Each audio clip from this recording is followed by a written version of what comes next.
guys? It's Matt Kenyon here. I'm the host of the Composer Code podcast. Congrats on the 400th episode. I don't know anybody in this space that's more consistent and more steadfast when it comes to a release schedule than you guys. So well done. Thank you so much for just opening up my world to the world of VGM. I honestly can say I don't think I would have made the music I've made, and I don't think I would have started the podcast if not for you guys. Hey, Carl, Will, even Marty. This is the Messenger from the Messenger Presents a VGM Journey. I just want to say congratulations, guys, on 400 episodes. I've been a long-time fan, and I've loved your guys' stuff, since the beginning, and I hope you guys do another 400 episodes. So, once again, congratulations, guys. Super Marcato Brothers. This is XVGM Radio, your friendly neighborhood podcast brothers. We're here to wish you a happy 400th episode. 400? That's more crazy. than a year's I am old. That is true. Yeah, from XVGM Radio, congratulations on 400 episodes, and we look forward to 400 more. Absolutely. You now are locked in, you have to do it. Congrats, guys. Hey, what's happening, everybody? You're listening to episode 400 of the Super Marcato Brothers Video Game Music Podcast. Wow. And once again, this is a video episode. So exciting. We're coming at you. Hi, everybody. Hi, Marty. Hi, Will. Yeah, this is exciting. And not only is our brother Marty here to join Carl and I today on this special episode, but we just couldn't contain the fun, so we had to invite 3 other Marcato VIPs, 3 of our bestest, closest buddies. Do you guys want to introduce yourselves? I think this is going to be chaos. Let's start with Carlos. Hello. I'll be a host. Thank you for having me. I am a Marcato fan, and somehow I weaseled my way into the family. He went from a fan to the fam. Well, and he's so comfortable in front of the camera. The camera just loves him. We also have we'll see about Stephen Kelly. Stephen, say hi. Oh, hello there. It's, the brothers unite once again. This is so fun. And as well as his brother, Brian Kelly. What's up, Brian? Hello. Good to be back. This is kind of unprecedented. We've done video episodes every century on our podcast, but we've never done... Because that's how long it takes them to render on Adobe Premiere. Right, and we have done guest episodes before, but we've never done a guest video episode, and I think this is the most guests we've ever had on one episode. Yeah, we'll 6 see total if it works. people. Yeah. Hopefully it's not a total disaster. You this guys is going all to be remember really to fun. unscrew the lens caps, right? So bear with us if there are any technical difficulties. This is going to be a loosey-goosey episode. It's kind of a celebration. I honestly can't believe that this is the 400th episode. Yeah, it's insane. Really what this whole production is just MagFest practice, right? Like, we just couldn't wait those extra couple of weeks. MagFest, but we're not allowed to move at all, or we get outside of the frame. One thing I wanted to I'm having to be acknowledge... super careful because my head is like perfectly in front of the light behind me, so if I move too much, the lighting on my entire shot gets thrown off, so I'm having to stay perfectly you are the still. image of Christ in time. My for shot, I would Christmas. just like to say, my shot is perfect. Viewers at home can see my Amiibo collection to the side, my Star Wars collection somewhere up there. Viewers at home, we're inside Carl and Josepha's beautiful basement in their home. The music studio, as I like St. to call Paul, Minnesota. Area code 55. No, I'm not going to give you Do the you guys address like anymore. the Mario tapestry? I think it's cool. I thought that was really fitting. We have this nice little nook which fit these 2 red chairs perfectly. And dude, the next thing you got to do is get tapestries. Get a tapestry that has our like Mario-ish logo. Yeah, on it. I was thinking That's of the that. next step. So okay, I guess the first thing on the docket here today is I thought it'd be fun for all of us to kind of reminisce about our first podcast memories. We can talk about our first Marcato Bros podcast memories, but also, with Carlos and the Kellys, I'm curious about some of your memories too. Maybe like, when did you guys first hear about us, and how did we all meet, and all that kind of fun stuff. Okay, can I actually start with this one? Because I weirdly have an extremely vivid memory of the first time I ever saw your show. This is more proof that you are a robot. You've been constructed by alien intelligence. Bring us back. It's not actually that far off because it had to do with Google. We were working on our brand new music podcast called Train Station at 8 back in like 2014. Good time. Which I miss greatly. And I wanted to know about other people who were doing the same thing. So I think it might have been Twitter, actually, not Google. I just searched for like video game music podcasts, and you guys were pretty much the first result. Wow, that's really surprising. I remember taking a screenshot of it to show Brian. He forgot to mention he was using Bing, so that's why we were the first. He's using Ask Jeeves. Yes, I asked my old friend Jeeves. He paid a lot for SEO on Jeeves. Yeah, you guys had the SEO on lock if you were popping up so quickly. That's awesome. It's true. And imagine my deep surprise when I found that not only did we find other people doing video game music podcasts, but it was a pair of brothers doing video game music podcasts. What are the odds? You stole our shtick. Yeah. But you guys are so much like friendlier and nicer, and you get along way better than Carl and I. So, but you've outlasted us. We haven't podcasted. I in a think We didn't while. have the dramatic tension. that's all that matters. It's about quantity. Not to toot our own horns, but let's toot our own horn. No, I'm pretty sure we're the longest running VGM podcast now with 400 episodes. Oh, snap. That's crazy. Nice. I'm pretty sure we've been the 400 longest episodes. running for a while too. But yeah, that's pretty. There are other people. Crazy. It's like Emily Reese has been doing different some podcast, form of yeah. more video years, game music. music. show. You know, I'm and Legacy sure Music we're Hour is we're still only behind occasionally Joe does Rogan stuff. in all of podcasts. No, yeah, we're not in like the 1,000 territory, but yeah, it's almost coming Are you up there, on Joe? 8 years. He's our last guest. Yeah. No, he would never do somebody Well, else's let's start podcast. with Marty. I'm curious now, Marty. Do you remember, from your perspective, hearing that Will and I started this crazy project, and what are some of your early Marcato Bros memories? Yeah, I sort of feel like beta fan number one, which is a great honor. I remember being in the living room at our parents' house, and I want to say it was like an offhand comment that you guys shared. Oh yeah, we've been talking about doing a podcast. And at that point, did you not believe it? No, I totally believed it. And I thought it was a terrific idea, and that you were the best two guys to host a podcast on the subject. Honestly, I was really excited because I think all of us were getting into maybe you'd call that the first wave of podcasts, or kind of the beginning of the podcast boom. It was wide open back then. Right. And yeah, I was just looking forward to hearing this podcast that covered the music that I love. Well, we were and such also to have little you guys kids. in my ears, and I don't know, I was just Was kind of it ecstatic weird, like, listening to the first few episodes. Because I got so used to recording podcasts and listening to like my brother's audio every week, and but I imagine if you weren't, was it weird like the first time like hearing us on a or was it just, did it seem natural? I mean, to me, it felt like home. It felt safe. It felt like family.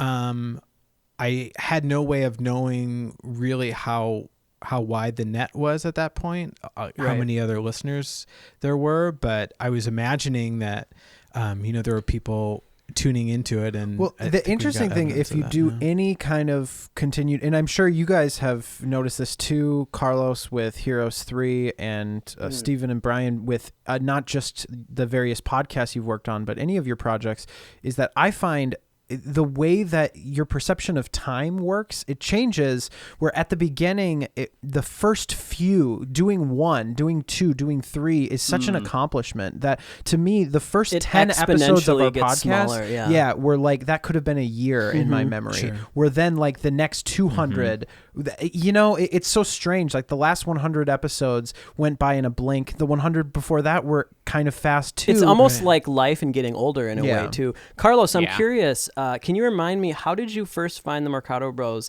And then I would also like to talk a little bit about, some of our more recent collaboration, maybe.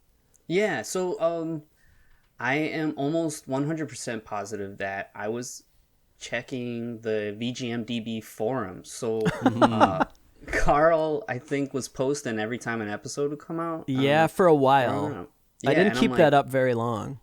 But I'm like, wow, just long check enough. this Imagine out. if you hadn't done that. We never would have met Carlos. Oh my God. I mean, I'm sure so glad I did eventually that. he would have started listening because he gotta listens to chill. like every video game music podcast. And what a cool forum to be at. Like, of course you were on the VGMDB forums, like the coolest resource Historic. for VGM info.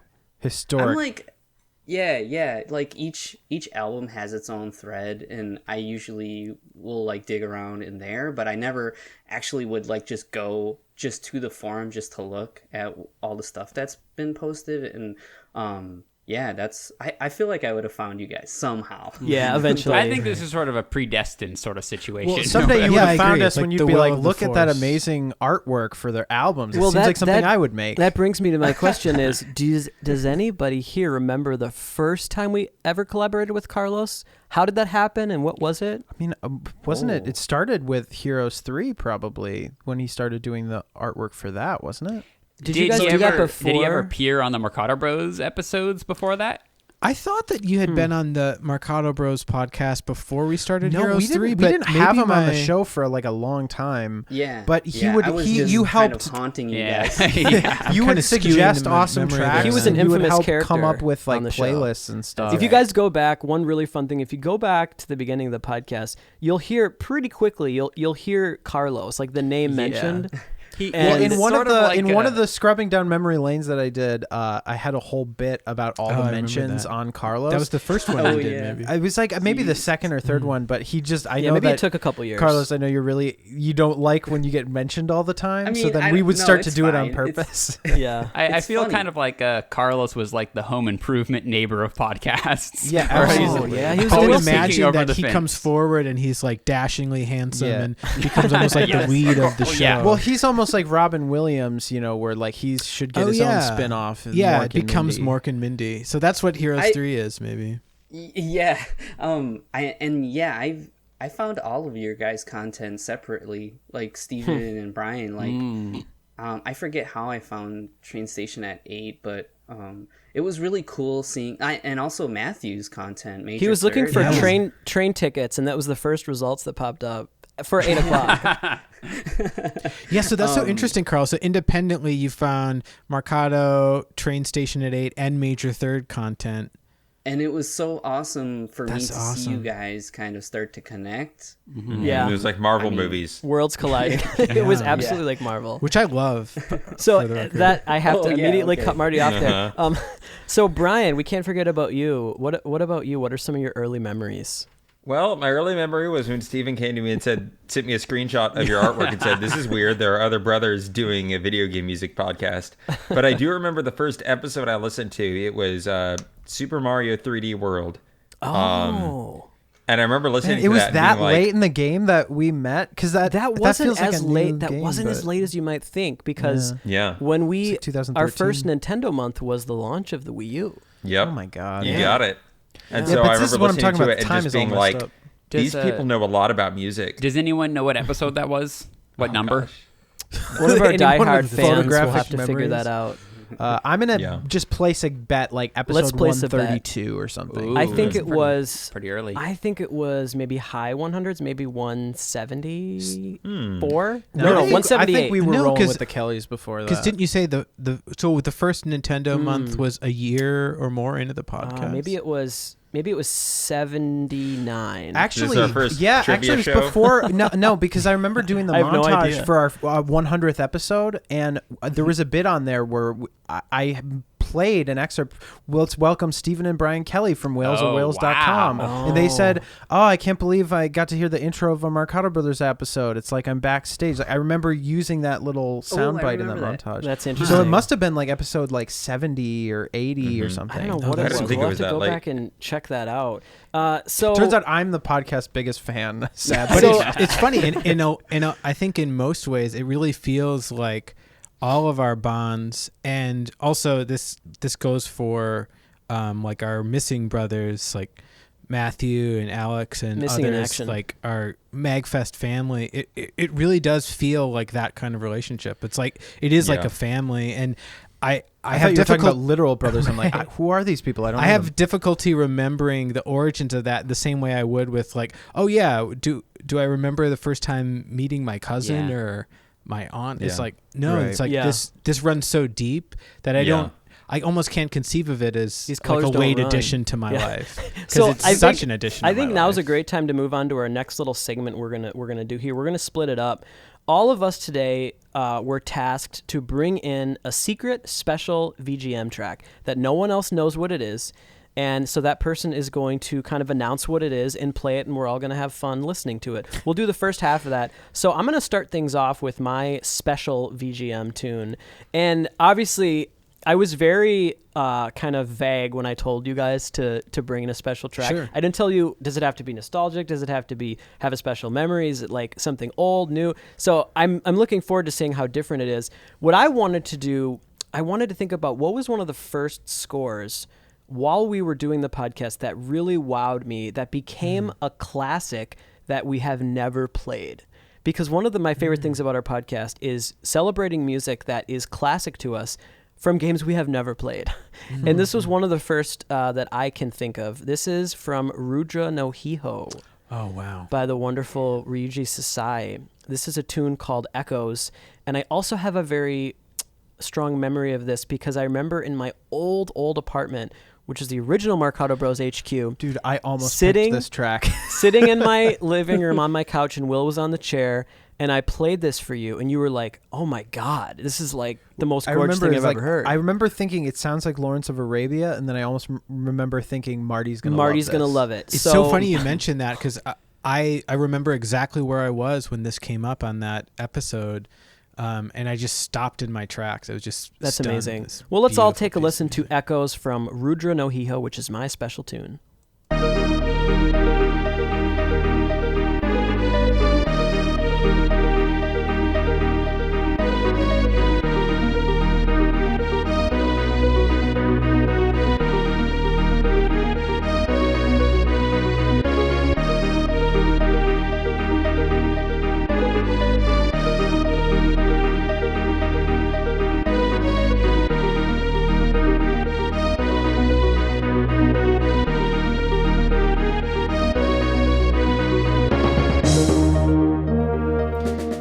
So good. Yeah, this bridge section actually always reminded me of GoldenEye. I don't know why. There's like a statues There's something about the snare this sound. marching snare too. and the crappy Yeah. brass. But yeah, I think the first score of this type where we had never played the game, but we were like blown away by it was probably UN Squadron, episode 5 or whatever our terrible first arcade games episode.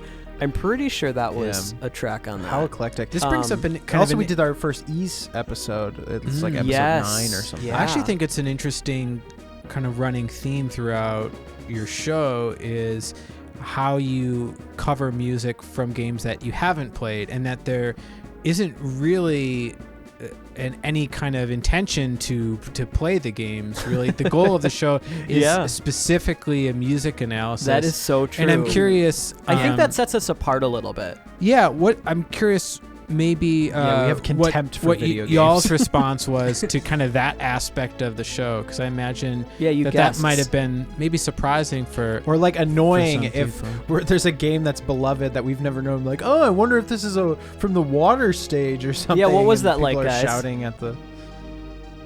Well, somebody else should field that one because you guys were cutting out. I didn't hear the question. Oh, I got it. Yeah, I agree with you guys. I think, we're here to celebrate video game music, and really, if you want to consume as much as you can, there's so much out there that you're not going to be able to know the context for every game. And I think that your strengths on this show are coming from the musical side of things. And anybody that's listening that wants to get that out of the show is rewarded over and over and over. So I also think sometimes the guesswork can be fun because if you're like a fan of a soundtrack, it can be fun to hear what would someone think this is scoring if they've never actually seen the game, but People still enjoy, genuinely like- care about the music. And you guys are, you know video game music really well, so sometimes your guesses are like spot on, and that's really fun to see. Yeah, I've heard comments over the years. People enjoy when we get things right, just kind of by accident. Well, Carlos, let's bring it back to you. It's time for your special track. So, what did you bring in today? Okay, so I was thinking about what I should do here, and really I just kind of stuck to my guns, and I feel like my relationship with you guys on the show has really been about sharing a lot of the music that I love, and I want people to hear this stuff, and maybe they'll find something new. So I'm doing the same here. I'm not kind of reaching into nostalgia or anything, but I just wanted to bring some jams for you guys. So today, my pick is actually from the band Blind Spot, who is made up of a lot of members that were the Sega Sound team that did like some amazing work for Sega games in the arcades in the 90s. And this track is called Hyper City, and it's an arrangement from like a fighter jet game called Strike Fighter, and it's awesome. So yeah, please enjoy this track called Hyper City by Blind Spot.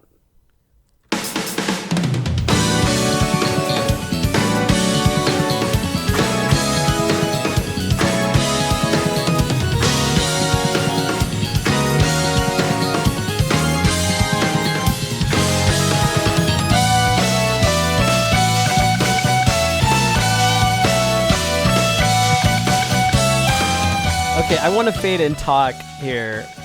This is so groovy. I was hooked immediately, and then when that guitar hook, proper hook came in, dude, this is so too good. Oh my gosh, this is the best week ever. We're already surrounded by all this beautiful Christmas music, and now like the greatest like J Fusion meets VGM. To be honest, I wish VGM Christmas composer. music all sounded like this.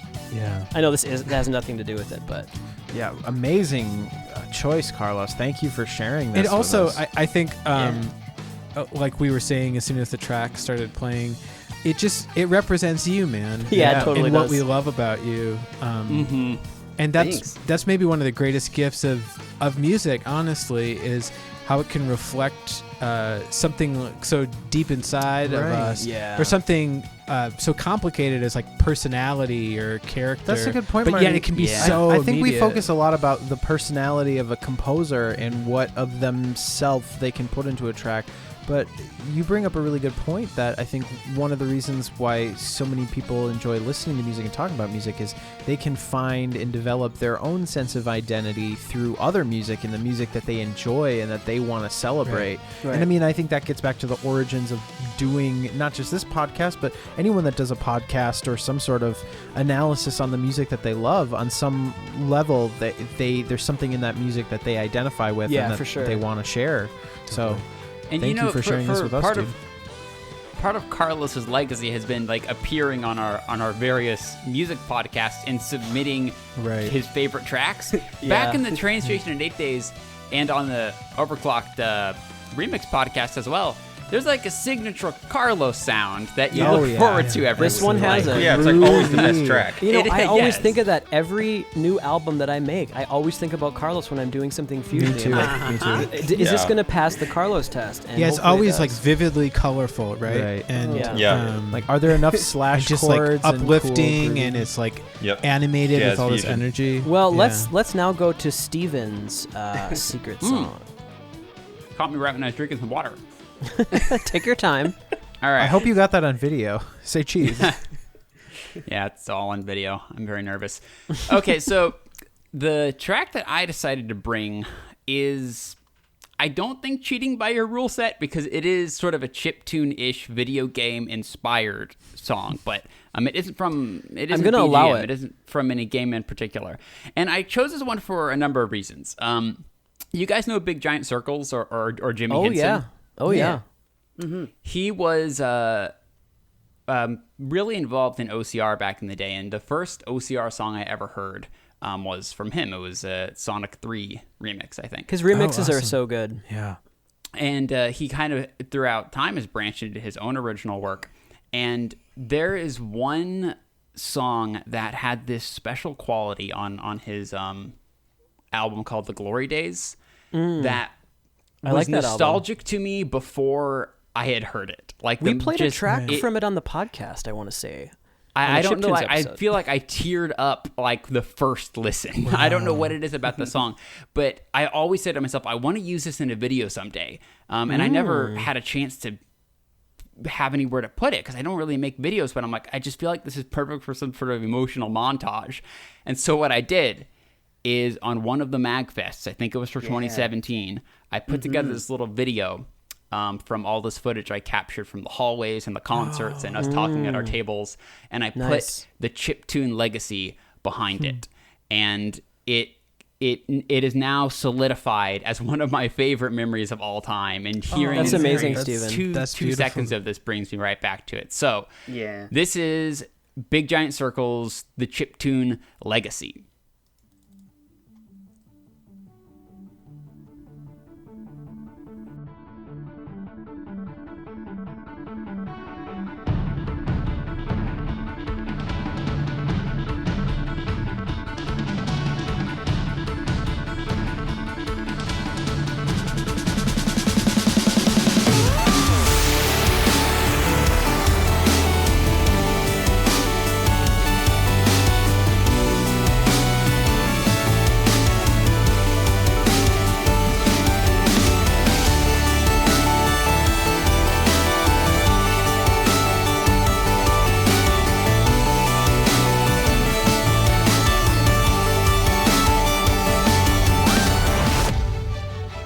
I see, Steven, why this makes you emotional, because there's a nostalgic quality to this music. Yes. Well, and in the same way that Marty brought up how Carlos's track is emblematic of his spirit and his personality, this is so emblematic of yours, I Steven. agree. Like, Absolutely. there's like a sweetness and a kindness and a warmth to this music that reminds me But also of something, there's also such depth to it. Yeah.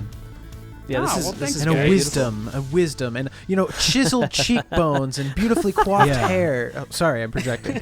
I thought you guys didn't have video feed. What's going on? We do have an image, though, that we're just looking at.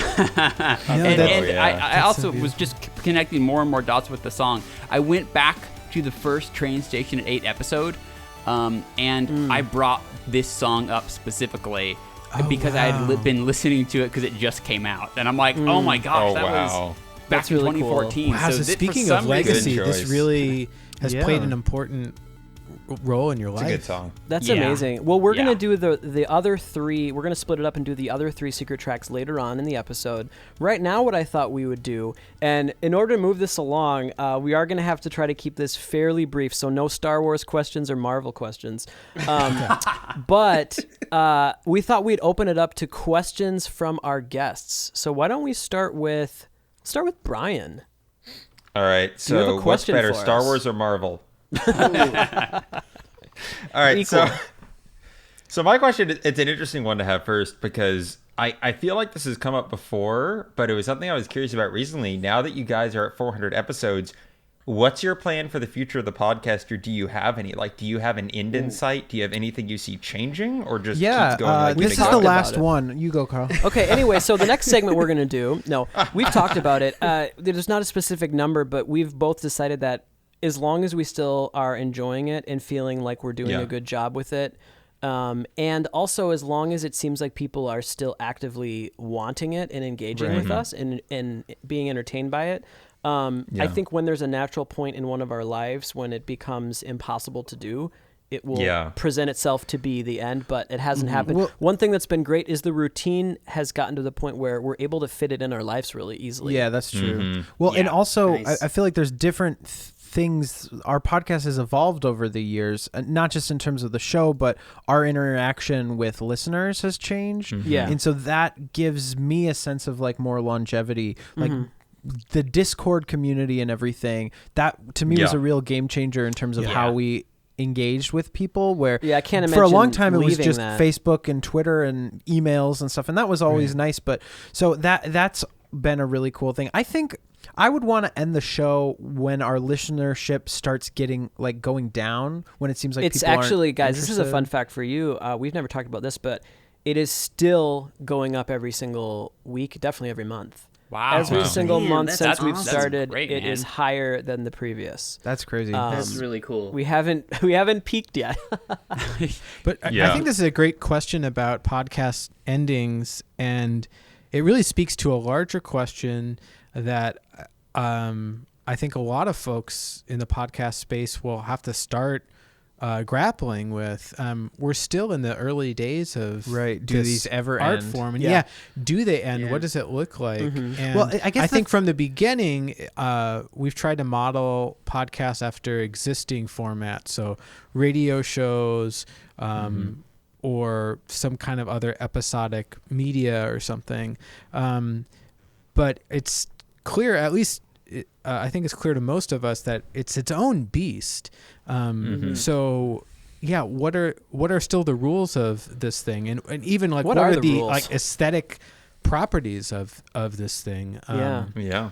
So yeah, it's going to be really fascinating to see. I mean, I think what happens. We're always going to, as long as video games exist, and as long as we're still somewhat engaging with it, we're always going to have opinions and want to discuss music. I could see the podcast ending though, due to things in our lives, or just maybe we feel like we've accomplished everything we want to accomplish. I mean, I definitely, neither of us are very plugged into like a lot of current games, and I think we've been doing, and that's been the case since we started the show, but now stuff that came out in 2012 is almost getting to the point where that's going to start being almost in the retro or old games category. Kind of like how oldies once now that are happens, 80s we tunes. start to become like occupationally underqualified to do the yeah, show. I could see a lot of things. Another thing I could see is if we stopped doing this format of the podcast, but every once in a while we hosted some sort of thing on YouTube, some sort of stream where we did a special like live kind of hangout or something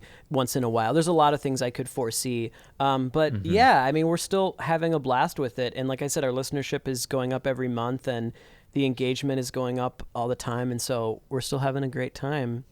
Let's take a question from caller Carlos. Are you on the line, Carlos? First time caller, long time listener. First time baller. long time shot caller. Yeah.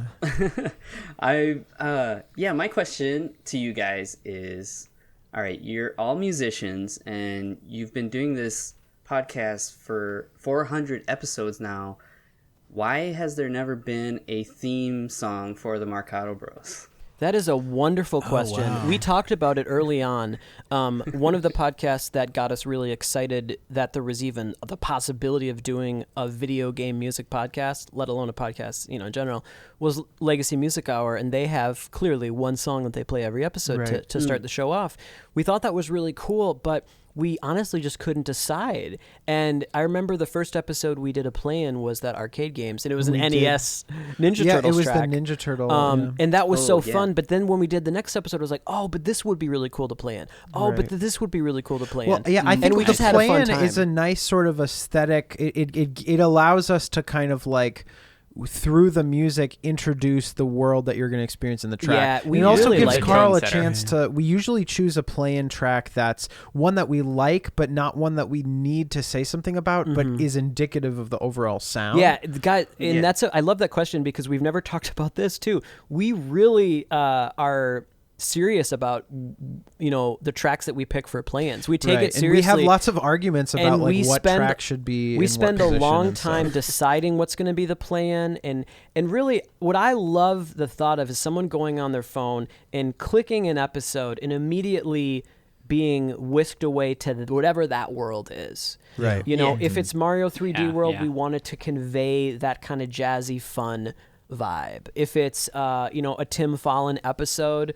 we want something in probably your gonna be face the and shredding. Yeah. So we do spend a long time picking that. We just had too much fun. The fact that every episode could have a different plan, I don't think we'll ever change that. Now, Carl see, and I did a short-term like YouTube series. We only made like 2 episodes of it called "Inside the Castle Walls." And we did write a little. That was rough. We did write a little theme song for that. I want to find that again because I think that was actually kind of a cool little song. I don't think I ever shared this with you because ultimately I kind of decided that it wasn't really a good idea. But I toyed for a second with having RoboGirl 2 open with a little Sega like jingle that would be Marcato because it's ostensibly cool. on Marcato Records. Oh, but that's even cute. though it's 3 notes, it sort of felt like, oh, no one Marcato brother, and least of all me, who's kind of just grandfathered in or older brothered in. Should write these 3 notes. And then I thought like, oh, maybe you could do a jingle and each one of us writes a writes different note. One note each. Yeah, Love that's amazing. Marcato. We actually did that with our "If I Were You" first theme song. We did "If I Were You," so we Yeah. did that Sega thing. Okay, let's try to. If it's somewhat brief, let's take a question from caller Steven. Hey guys, my question is very broad and open-ended, so it's Awesome. You can maybe narrow it down in your own minds. But my question is, from the start of the Marcato Bros podcast all the way up to episode 400, what is a notable way that you guys think that your relationship to music, or even just your taste in music, has changed? It's a great question. This is like a question you got in the Discord. Yeah, I think one thing that I really do, and if we cover this question later, we can try to approach it differently. But one thing that I am sure about is I think I'm a lot more open-minded with music now than when I started the podcast. And that's from necessity. Every week I have to listen to so much music, and it has given me a clear sense of what I'm gravitated towards and what I really like, but also it's helped with my patience, because sometimes you have to wait a little bit, and it might not start out really impressive or wowing you right away, but there might be something worth it there later on. And so I think maybe a sense of patience and open-mindedness I think I've gained from the podcast. Yeah, I would agree with that. I think it's tricky for me because I was so young when we started. I was only 16, so I've grown. Yeah. And I mean, relatively speaking, you were my age when we started this, so we've both grown. I guess all three of us a great deal since the show has started. So I think I've grown and learned a lot outside of the podcast. But I think in terms of what I've grown in my relationship to music from the podcast, it's been so incredibly helpful to have this consistent opportunity every week to not just listen to this collection of music, but to analyze it. And for me to have to discuss it and analyze it on the fly, it's just given me those hundreds or thousands of hours of that kind of critical listening. And what I notice is when I compared to like some of my peers of the same age, some of them are worlds above me in terms of their musicianship, but one thing that I usually have above them is my ear. Like I can pick out what modes a song is using immediately, or I can pick out like what chord change is happening, a way to go to school, kind of some melodic trait or intervals and all these kinds of things, because I exercise that every week and we talk about it. And at first, maybe it was something that I had to think a lot more about. But just doing the podcast over the years, I think it really and also you speak with me. such precision on each of those concepts, which both of you, and I think that's really unique.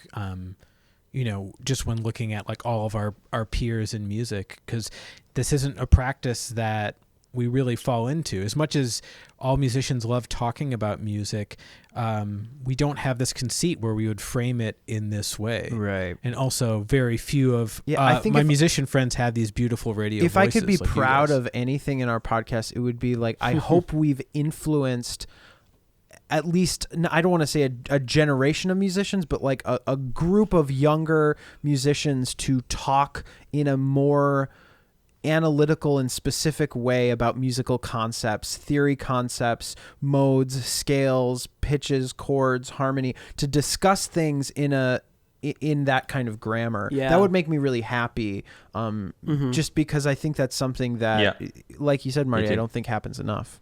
So we're going to go to just a few listener-submitted questions, and these were given to us by our Discord community. And wouldn't you know it that we had the exact same question that I was all ready to go to. And I'm going to read this question here. We just answered it. This question comes from Marilink.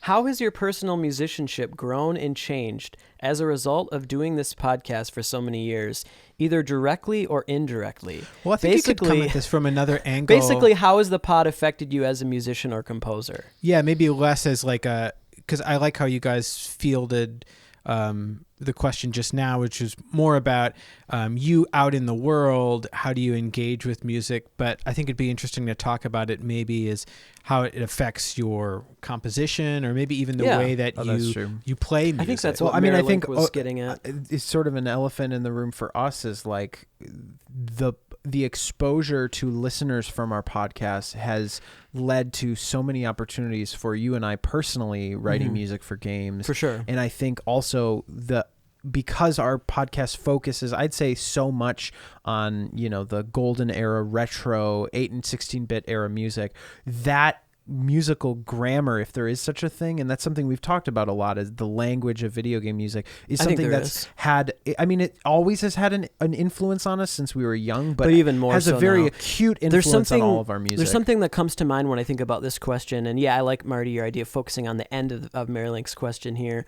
As a composer, what I think I've gained from the podcast, and I would just say Super Marcato Brothers in general, because it's not just the podcast, it's the band, it's our homage projects, it's dissecting a lot of great video game music and listening to the individual channels, listening to how a great composer, that maybe dabbles in jazz fusion, like Takanobu Mitsuyoshi, how he will approach jazz voicings when he only has 3 notes on a Genesis.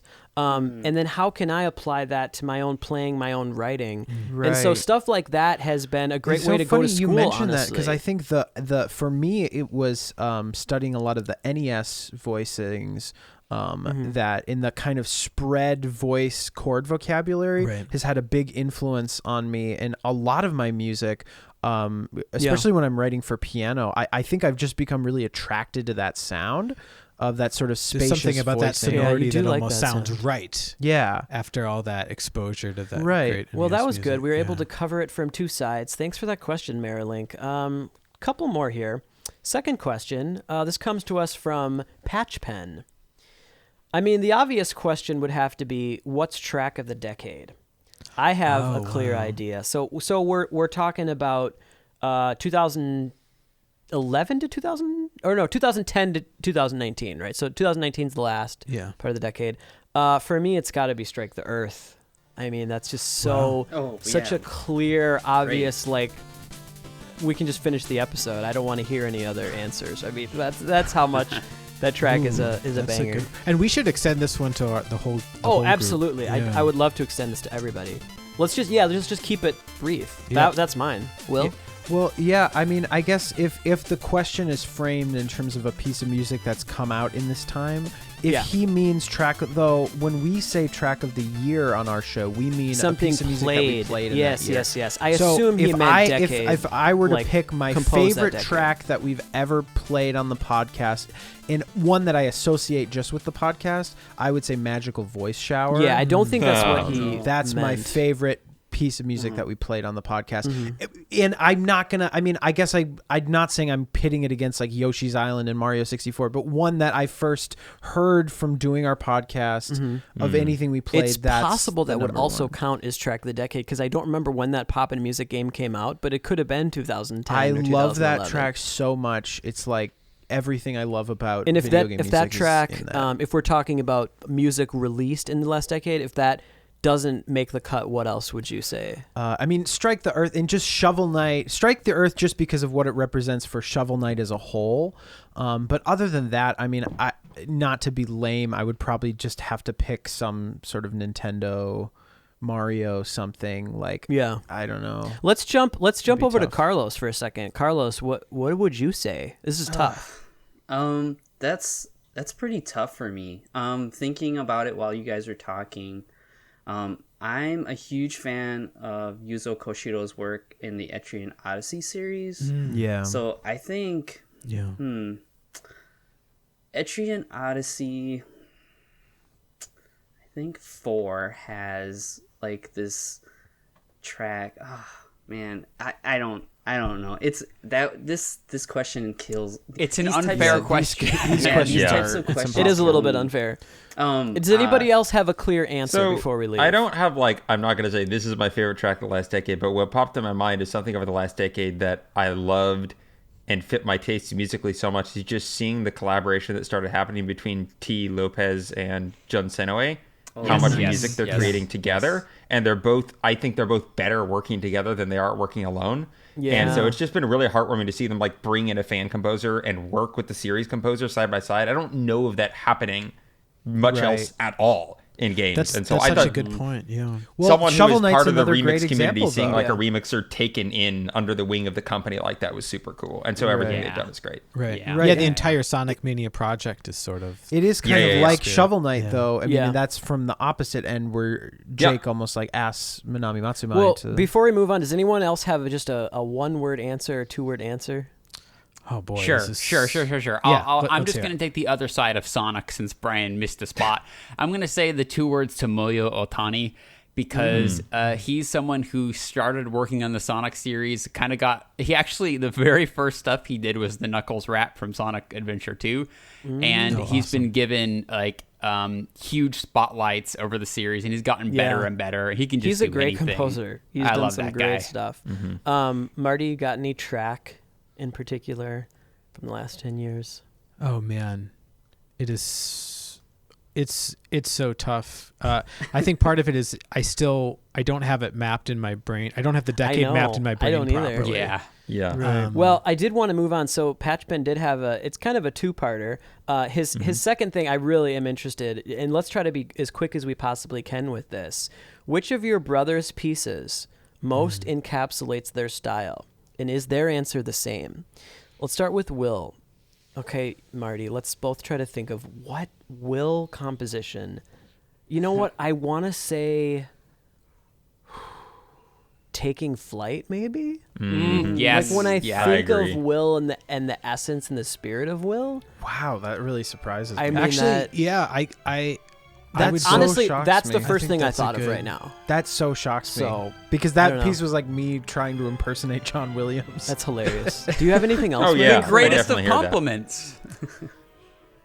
Boy, I mean, there's a lot. I think I feel a similar way about another orchestral piece of Will's, Serendipity.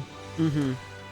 Yeah, that might be a better answer. I mean, for me, it's a lot of the ballads that he's written for that musical we're working on because I don't know, Will my just has such a gosh. heart for that sweet, Speaking simple of melody. which, have you guys Yeah, heard? I absolutely. just sent a demo before we Not started yet. recording.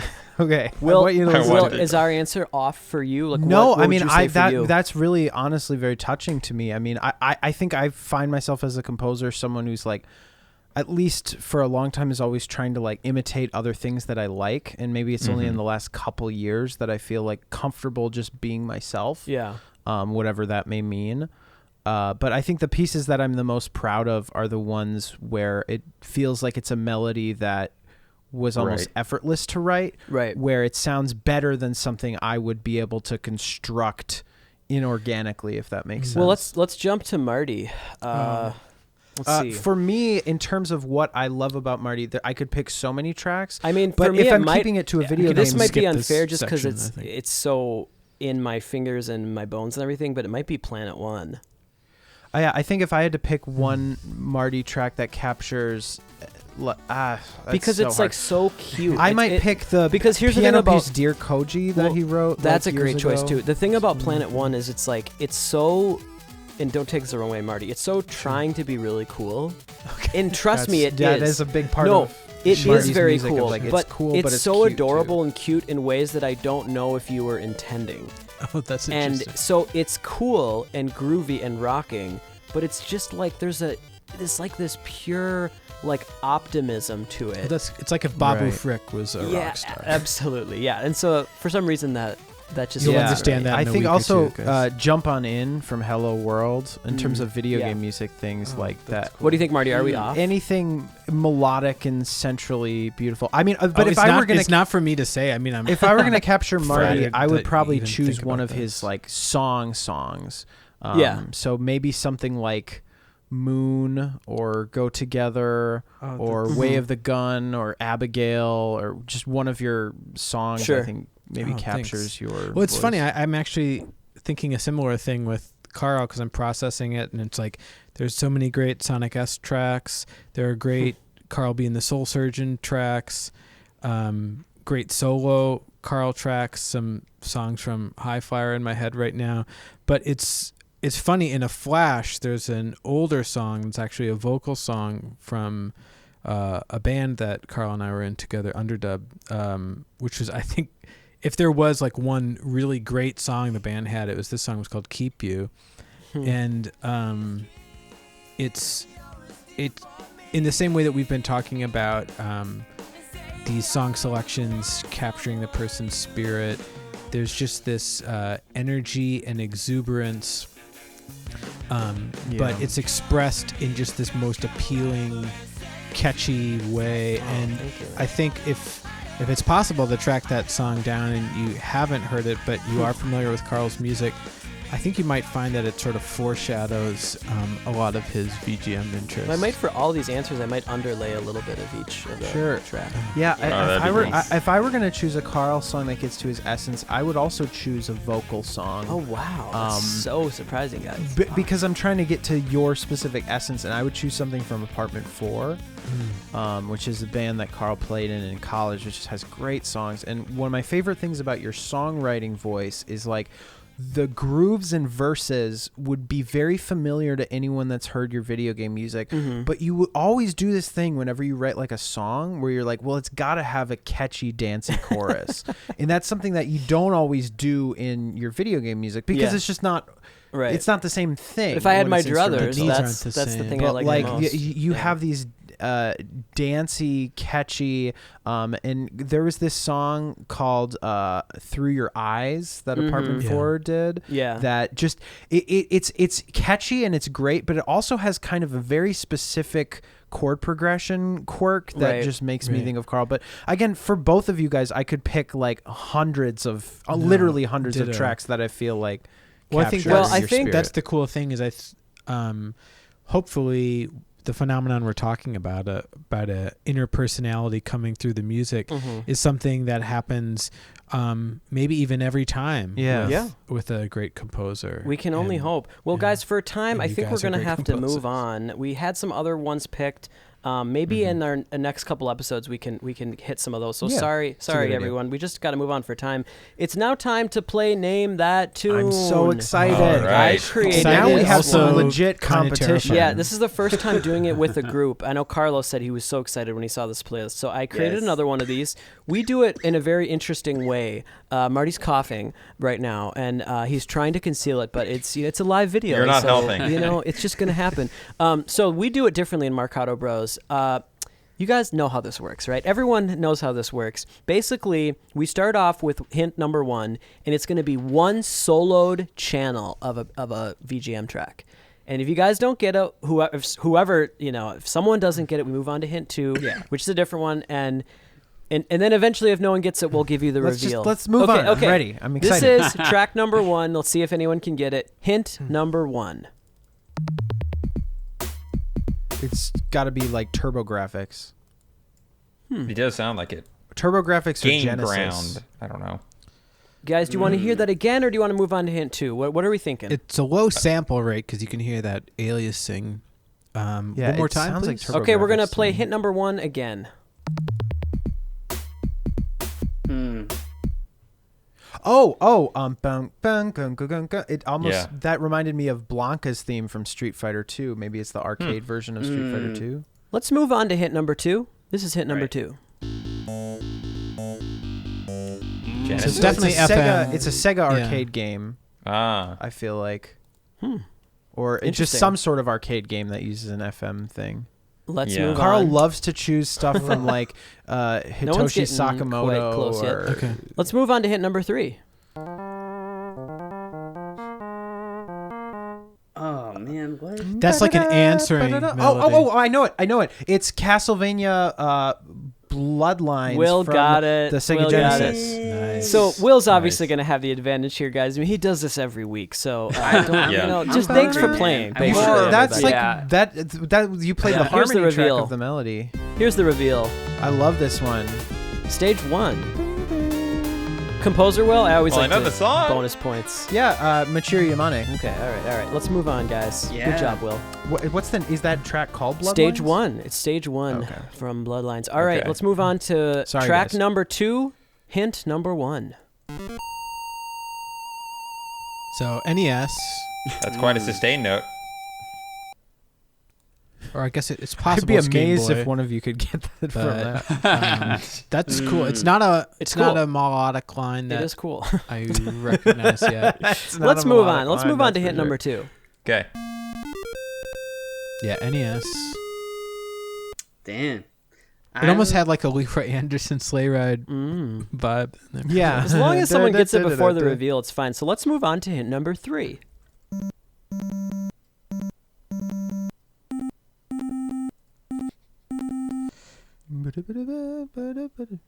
Feels like it could be a Konami thing. Yeah. I was thinking like I was almost thinking like it could have been Mega Man 2.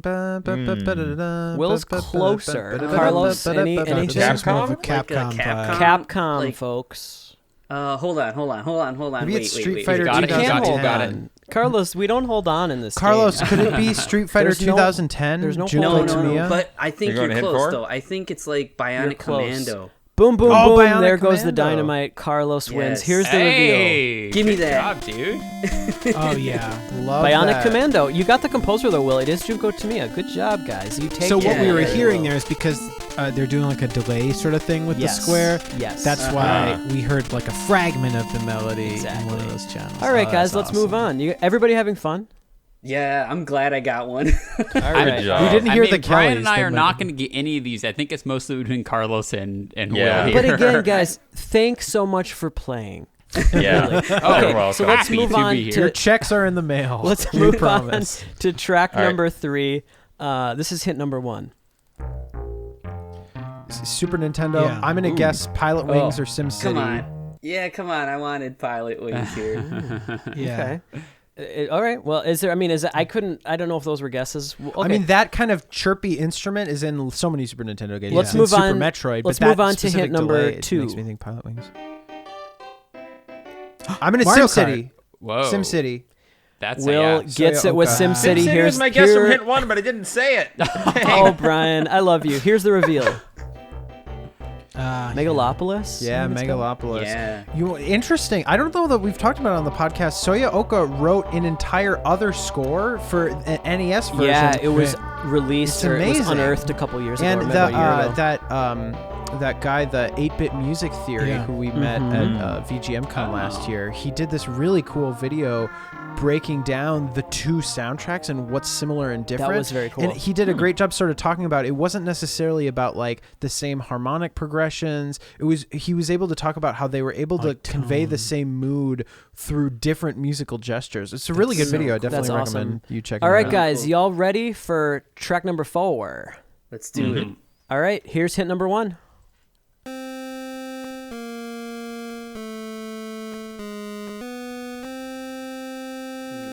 Oh, is this from Mario Land? No, never mind. Here is hit number 2.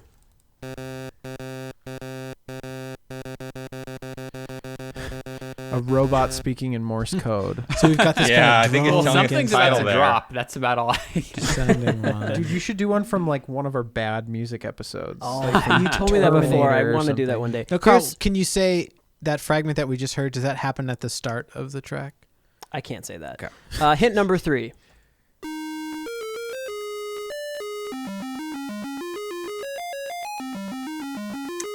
So it's more of that delay, Sounds like or early like NES to harmonize me. the melody, then do some kind of arpeggio. All right, hit number 4. Final hint, guys. Oh, Now we're getting kind of medieval. Oh, Carlos, Is this I like think Gargoyle's will get it. Quest. Yay, that's the dynamite Yes. right there. Here's Wow. Holy cow. the reveal. Now, Carlos, good for why? you. Tell our wonderful listeners why did I pick this track from this composer? What's Are you- exciting? What's exciting about this composer? I think we're gonna see her very soon. Yeah, are right? you mentioning Harumi Fujita here? I Because am, She's gonna I be am. at MagFest. She was one of the composers of Gargoyle's Quest. Yeah, it's gonna be at awesome. MagFest. That's why I did that. I thought you might get that, Carlos. So good job. All right, Yes. guys. Last one here. Y'all ready for this? I'm ready. I Yeah. think so. Okay. Last tune. Hit number 1. feel like it's between Carlos and I.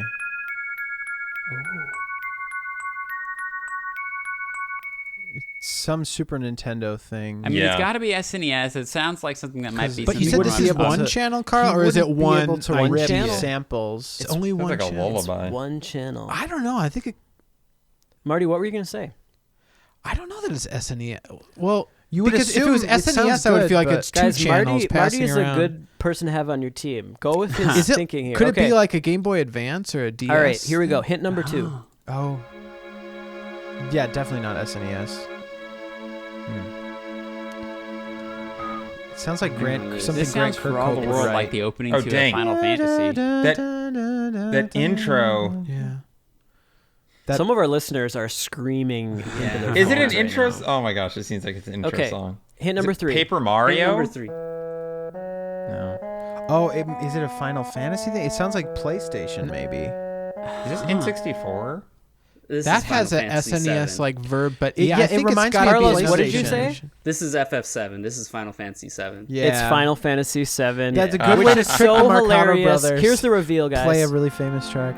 I Yeah. thought it was so funny. Holding my thoughts in my heart. I thought it was so funny because we never play Final Fantasy 7 I would music never on the expect that podcast. to show up here. So it's so unfair to do it, but it's super famous. I Wow. know all of you guys know the Well, music. I think that means Carlos wins. Carlos got 3 of them. destroyed that I feel one. I like- came in second I place. feel like I want to be like the final boss in games like this, but I'm also really good at choking, so I was like putting a lot of pressure on myself. No, dude, it was before we did beautiful. this. That was really Not impressive. surprising, but And- super impressive. And I have to ask, Thanks. Brian and Steven, you guys are still having fun, right? Dude, I guessed that was from a Final Fantasy game. I'm on top of the world. Hell yeah, That was man. really impressive. Absolutely. I'm I guess impressed the by console, everybody. right? I was thinking it was Final To Fantasy be, VII. and I gotta give Marty some kudos. If Marty never would have said, "I don't know if it's SNES," you guys, I don't know if you ever would have been on track. Oh, so they would have. we would have gotten once the we heard the next clue. strings weren't as compressed. It All got right, clearer, well- yeah. Well, let's now finish up our special tunes. Brian, do you want to introduce your special tune you brought in? Sure, yeah. I was trying to figure out, it's a pretty broad thing to be like, bring any video game song you want. But I realized what we were celebrating was the 400th episode, so I wanted to bring a song that you guys wrote for mine. You guys And are I so picked what- sweet. You're so nice. I've always You're too I joke nice. with you, but I'm like suspicious. I'm like, So I where's the picked dark what's- side with these guys? Picked They're what's too sweet. probably my favorite that you guys have written, or at least to me, what just embodies your music. And I also think if you awesome. guys ever did get a theme song, this is what you should choose. So I'm gonna just I let have the a song guess. reveal I'm gonna be revealed when y'all play it. So go ahead and let's listen to my song. Okay. Oh heck yeah! this was my guess.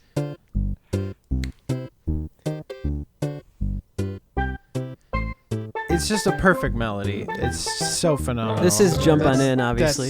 That's super Composed by sweet, Marty. man. Marty is incredibly humble and as well as being incredibly talented. So You know, Brian, I'm looking so off glad to you the brought this side, in because but, this yeah. immediately, I don't know if it's that I'm looking at Marty right now, but it immediately brings Yeah. back the memories of this album. This was back when we had a really unintuitive and difficult process of making SNES music that took a long time. And I remember when I was working on the sequencing of this song, Marty gave me MIDI stems of all the information, and I started off just with temp instruments, and I would render each instrument at a time. right. And I started off with like the bass and then the drums. And as it was building, it was like, this is something real and breathing. And then all of a sudden, once the last instrument was rendered, it was like, oh, now this is just magic. Right. It went from this actual like piece of like difficult work to then Right. just this and when I listen to this Magical, now, it's just Yeah, it was I mean, hasn't this always existed? It's so what's cool about this process is I remember Marty shared with me, and I don't know that I've ever told you this, Carl, because we were all supposed to reveal our tracks to each other. That we all, each went away to try to write an overworld And you theme, broke and the we were gonna rules, choose or the you best. guys- Marty showed me an early version of this, and it was different. It went. I do remember you yum, telling me bum, that. Bum, bum, bum, ba-dum, bum. Too many Ba-dum, notes. ba-dum, bum, bum, ba-dum, ba-dum, ba-dum. And it was like a little bit, but it was great. And I remember when Marty came with this one, I was like, wow, that's how you really improve on a melody. It's like You you condense don't it. add, you take away, you subtract, but It's you so much replace with something catchier better. I mean, with it's the just quarter notes. Yeah, I think about this the track half all notes, the I time. guess. When I was working on the overworld for Hero of Legend, this was my main influence because I'm like, Marty made great. something more pure and more simple than Koji's Right. theme even. So it's like, Yeah, that's if what I want to amazes me do, is often if I'll I be want to like, do oh, a I'm gonna Zelda start- theme, I I'm want to gonna do hum the something Mario that's World fewer theme, notes. and then I start humming this, and I'm like, wait, that's not Yeah. the right song. Wait, what happened? Right. Oh, that's crazy. Well, let's That's move on to crazy, Will. man. Will, what is your special tune that you brought in? Well, so mine, this is possibly a choice that I wouldn't argue with someone if they chose this for track of the decade. I'm going to play a track from Gravity Rush, Yeah. composed Oh, so good. within the last 10 years. I think I might change my answer. And this is, as you could probably guess, Resistance and Extermination from Gravity Rush. Kohei Tanaka for the win. This is one of my favorite tracks, and this probably should take the cake of the best track we've ever played on a what do you call them? A Marcato radio. A Marcato radio. I that's first where we played first it. played I it found that way. it, and I had no idea what the game was. I was like, oh yeah, I'll check out the soundtrack, and oh my god, I Let's should have listen saved it. to Resistance and Extermination from Gravity Rush.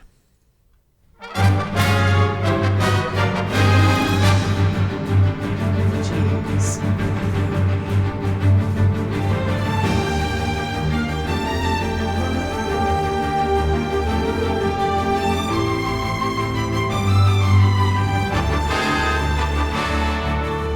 I have one great memory of this. My old roommate that I used to live with these two brothers, Zach and Aiden. Aiden is a very talented videographer who has shot all of our Marcato Bros videos. Shout out to Aiden. Zach, his brother, was a great pianist.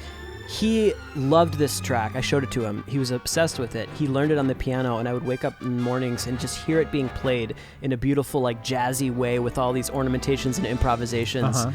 Imagine waking up and hearing, Resistance and Extermination.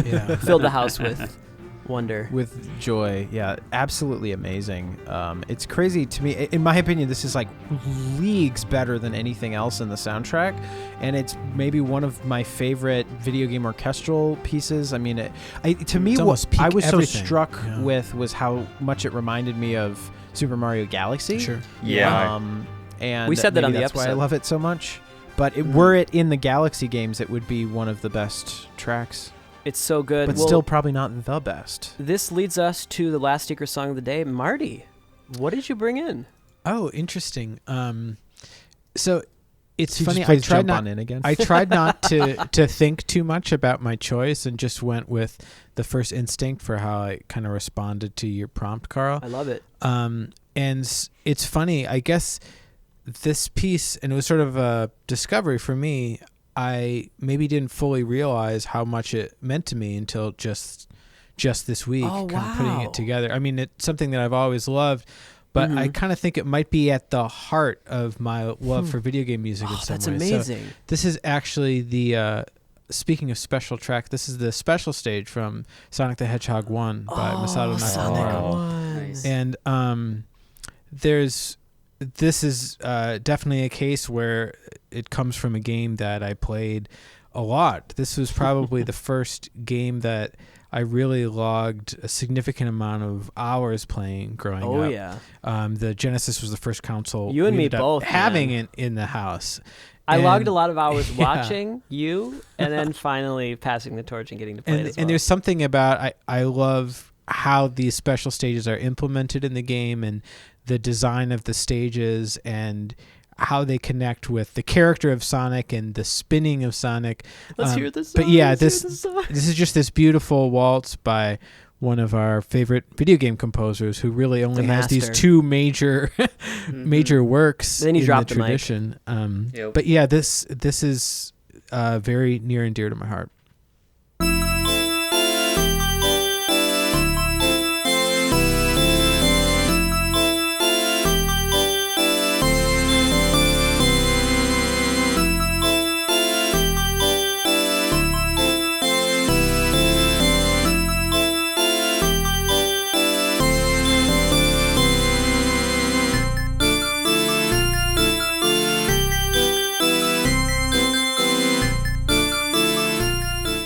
So we okay, listeners, you are hearing the correct track. We might be hearing something different here, but let's all just imagine the beauty of Masato Nakamura's special stage.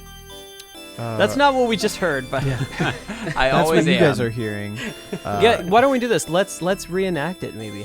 Marty, how does it go? How does the special stage go? There we go. I'm already getting dizzy. Well,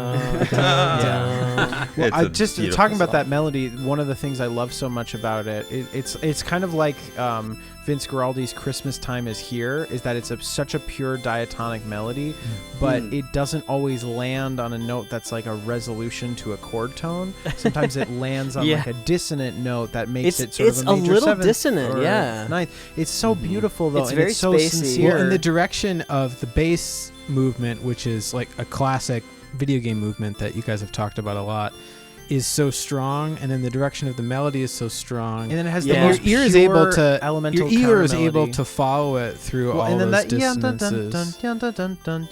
Yeah. It's so pure and elemental. Guys, Marty totally pranked us. The track that this MP3 here is the sky from Mario 3. it's a Mario track. yeah. And It's like all the of our special stage from all Mario. of our brains literally fell out of our heads, and we all had heart attacks. Yes. I thought I knew what Sonic music was, but I guess So not. Carl, I was like, this I sounds really a must lot have more like screwed up Mario the than I remembered. because wasn't the file name that I sent you? Didn't it have? It was It said Marty's I think it special said track or special. something. It Do you said know that- special Sonic special stage, so that's what I pulled. The very first thing I something thought went of was, wrong is with my this upload. is this the Master System version? Oh, guys, yeah, we're totally talking about That's the Master amazing. System. I That's really only real adore. way to listen I to really Sonic. adore the sky map from Mario 3 Yeah. as well. well, Yeah. but well, guys, we're I've getting never been close. disappointed to hear Koji Kondo. That was amazing. Oh, what have you done to me, Marty? We're getting close to the end. Before we wrap up with something very nostalgic, one thing that has been a kind of a tradition with these 100 episodes is I like to find a fun, unique remix to kind of share with the bros and now with the other bros. Something that embodies the podcast. This one's really special because one thing that we've talked about over the years of doing this podcast is how special and consistent and cohesive the Kirby series is musically. Yeah. There's something so Yeah. beautiful Yeah, about absolutely. that series because from the very first game to the most recent game, it just has the same life to it. That's true. And I thought this remix captured that perfectly. This is actually a remix from Kirby Planet Robobot, and it's patched planes, but it's an 8-bit remix. So let's take a listen to this 8-bit remix of Patched Planes, which makes it sound like a classic 8-bit Kirby theme, which is very beautiful. Here we go.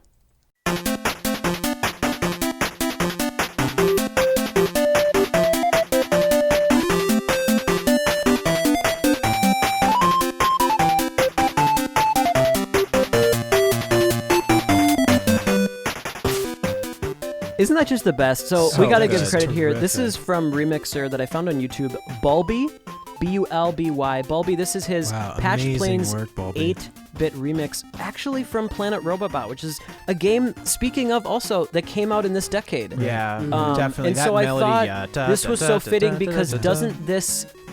It also messes with my brain, kind of like Marty's trolling us. Like it's like It was wait, no, totally inadvertent, this guys, is just so you this know. is from Kirby's like adventure, right? This is from like Kirby's Dream Land, right? It's not. Yeah. Oh, this is so classic. I still though. love you, I loved Marty. that episode that we did. That was really fun. Oh, that this score Planet is so Robobot. good. This is one of my favorite scores in the series, which Yeah. is saying something. And it's amazing to me, the cohesiveness of that soundtrack. It's something that we talked about on that episode, but not just in terms of style, but of quality too. It's really, that's the thing, is like my favorite series of games and music, probably Mario and Zelda. But yeah, you know, there's always a couple rockier entries, or there's that one odd game that maybe didn't have the best score.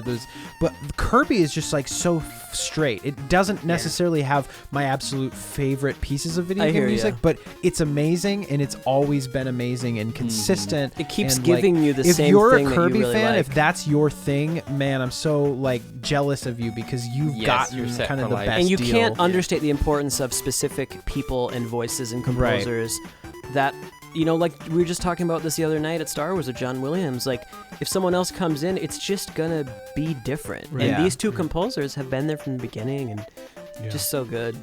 Yeah. Yeah, Well, for guys, me, what a I kind treat of that is. have, like when you have a musician, you know they're releasing an album. That's how I really do feel about Kirby games. Yeah. Yeah. Just can't wait to see what the next step is. And, Right, it's like a and- new Paul McCartney album or something. Yeah, for so many games, they've had such tight control because it's like been a pool of maybe like 3 or 4 core composers for the series, that they've Yeah. crafted this sound over so many years. It's Was that too good. Hirokazu Ando? Both Did of that them, one? Hirokazu They Ando both and did that Jun one. Ishikawa. Yeah, man, did they that score such a together. beautiful So, guys, job. I just had an idea. We were going to basically end the episode with this, but I think we should literally end the episode with this. I think we should play out with this very nostalgic trip. It'll be the last thing you guys hear.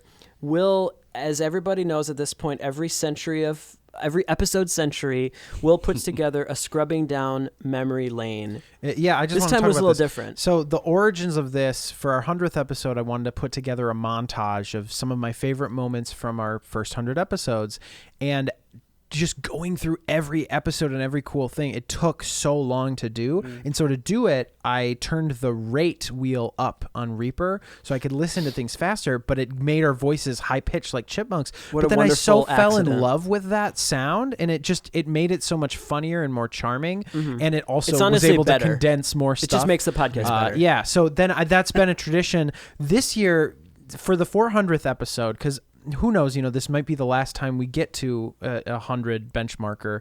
Can't take them for granted, that's for sure. I wanted to do something that could encapsulate our entirety of our podcast. So for this one, I called it Scrubbing Down Interview Lane, and I kept love it that. just to all of the interviews that we've done with composers and over that's the a years. lot. And I'm Yeah. that's Cool. one facet that I might be the most proud of this podcast is all the interviews we've done. Every single one is success. Every single one feeling great coming And off of I it. thought of something. I do want to somehow like release the other Scrubbing Down memory lanes like on YouTube or something. Yeah, let's do that. And push those out so people can listen to those, because Yeah. there's so many nice things, like our first episode with the Kellys. Yeah, we'll the put first those time out. Carlos, like all that stuff is encapsulated in those chipmunk earlier ones. Well, guys, of Yeah. This is a Everyone's great way to voices is send so everyone great. on their way. We just, before we end this episode with the Scrubbing Down Interview Lane, we want to thank all of our wonderful listeners for their support over the years. Whether you used to listen, whether you just started listening, whether you used to listen and are still listening,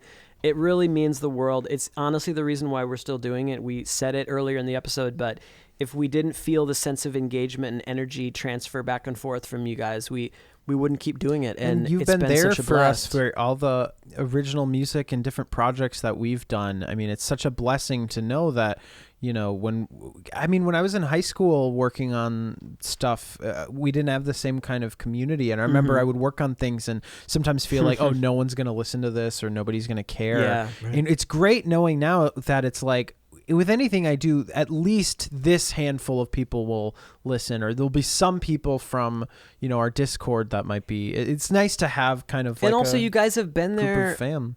through different times in our life. Anything that happens, we always mention, oh, Carl just got married, or this person moved. Yeah, you guys were or- there for my first 3 marriages, which was crazy. I'm hoping this 4th one's gonna stick. But Well, It's guys, a marriage we're gonna, per decade. we're gonna send you on your way with the Scrubbing Down Interview Lane. We also have to give a big thank you to our beautiful, lovely guests. Thank you so much, Carlos, Steven, and Brian. Did you guys have fun today? Yeah, it was awesome. Thank you for Absolutely. having Of me. course, dude. Thank you for you guys are including amazing. us. I can't wait Yes. to see you at MagFest. This is gonna be a great year. Yeah, It's not going long to be a now. super exciting year, guys. We're playing at MagFest, the Belvedere Lobby Bar, Saturday Heard evening. about that.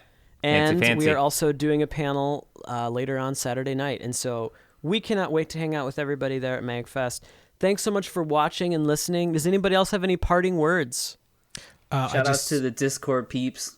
Yeah, what Yeah, up, peeps? absolutely. What yeah, up, fam? Speaking of that, you guys mentioned Patchpin earlier. He's a listener of the Overclocked podcast as well, and is now with a few other community members running that show. So he's Very cool. I super did not know involved. that. Yeah, he's doing a fantastic job. So the Overclocked podcast does live on. Very nice. Marty, you wanted to say something? Oh, just I wanted to apologize for the technical mishap. I think I just realized. I'm sure it won't be the only one. Only, don't have to honestly, apologize. if it makes you feel better, only us 6 noticed it. The rest of our lovely listeners heard exactly what they should have Well, heard. that's true. Well, in, and it's so in that classic, case, we I heard it on apologize Mine's for Ear. confusing you.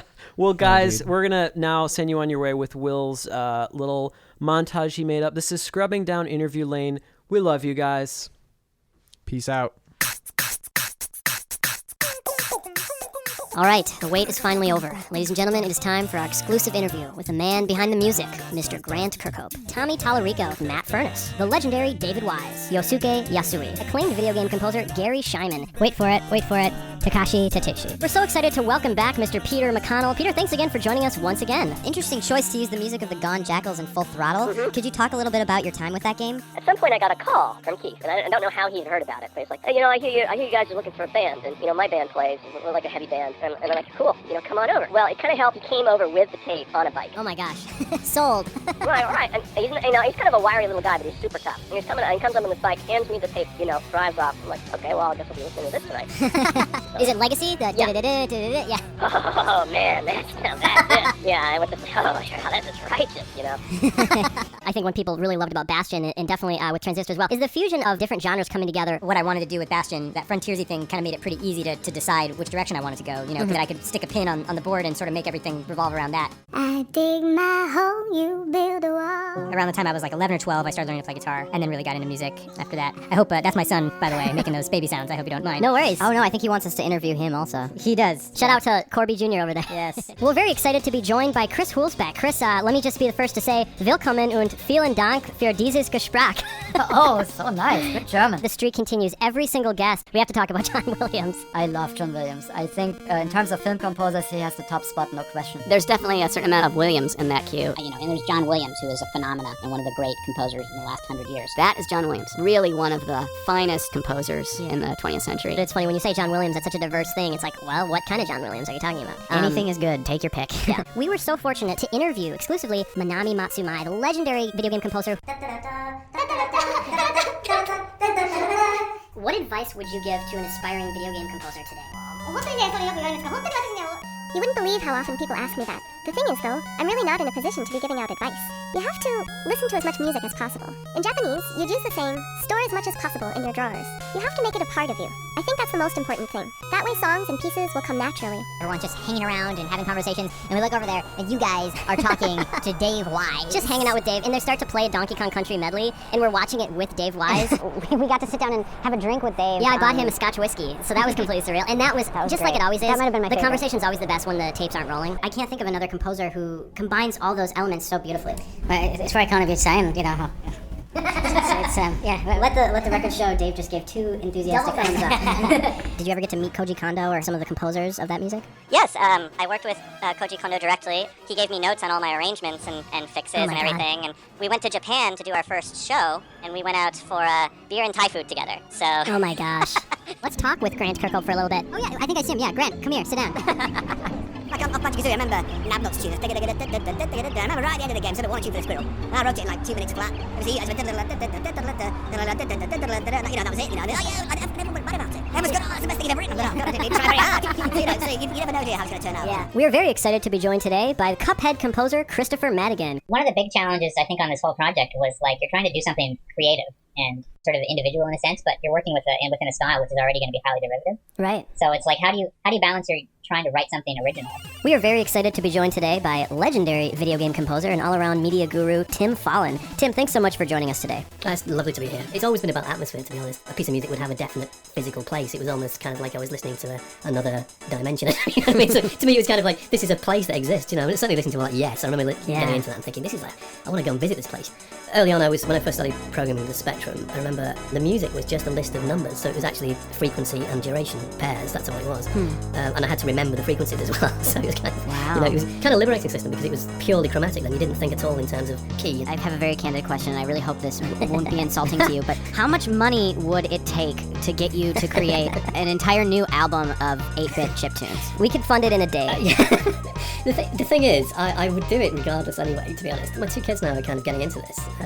Oh my so gosh. Let's see how it goes. We might end up with a sort of collaboration album or something. Oh my god, a whole nother generation of incredible. Fallons. This is insane. Oh, this is so exciting. We realized that the popularity of Mega Man 2's music in America was something of a secret for you until recently.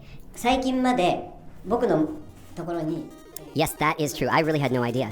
Honestly, until recently, people didn't come up to me directly to tell me that they liked my work on Mega Man 2. So, like I said, I had no idea that it was still so popular. When I started working on Mega Man 2, I was already a huge fan of Mega Man 1. I was really happy to have the opportunity, and I had a lot of motivation to do well. Much of the music in Mega Man 2 is highly chromatic. There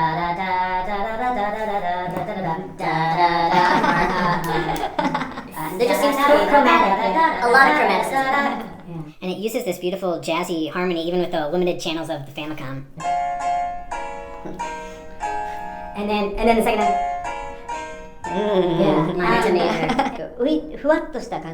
For that theme, I wanted to write something light and airy.